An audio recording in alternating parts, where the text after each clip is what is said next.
ഞാൻ അടിച്ച് പൂക്കുറ്റിയായിട്ട് നടക്കുന്ന ഒരാളാണെന്ന് ചിന്തിക്കുന്ന കുറേ പ്രേക്ഷകർ എനിക്കുണ്ട്. സ്വന്തമായിട്ട് തന്നെ ഉണ്ട് കേട്ടോ. അവരിങ്ങനെ വിശ്വസിച്ചുകൊണ്ടിരിക്കുക ഞാൻ നന്നായിട്ട്. ഞാനിതുവരെ മദ്യപിച്ചിട്ടില്ലെന്നുള്ളതാണ് സത്യം. എൻ്റെ അച്ഛൻ നന്നായിട്ട് അത്യാവശ്യം മദ്യപിക്കുമായിരുന്നു. എനിക്ക് ഒഴിക്കാനുള്ളതുകൂടെ അച്ഛൻ കഴിച്ച് തീർത്തു.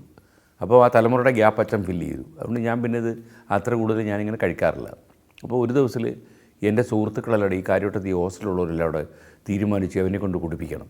ഇവൻ അങ്ങനെ രക്ഷപ്പെട്ട് നടക്കാൻ പാടില്ല. എന്നെ വിളിച്ച് കഴക്കൂട്ടത്തൊന്ന് ലോകം അറിയുന്നൊരു കള്ളി ഷാപ്പുണ്ട്.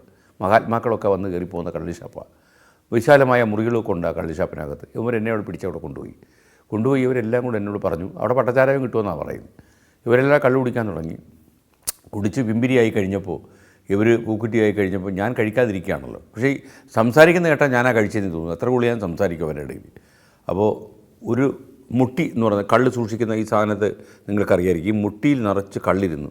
ഈ കള്ള് കൊണ്ടുവന്ന് എൻ്റെ തലവഴി ഉരം കൊഴിച്ചു. അതും പുളിച്ച കള്ള് വെളുപ്പിന് 2 മണിക്കൊക്കെ നമ്മുടെ തലവഴി വീണാനുള്ള അവസ്ഥ അറിയാമല്ലോ.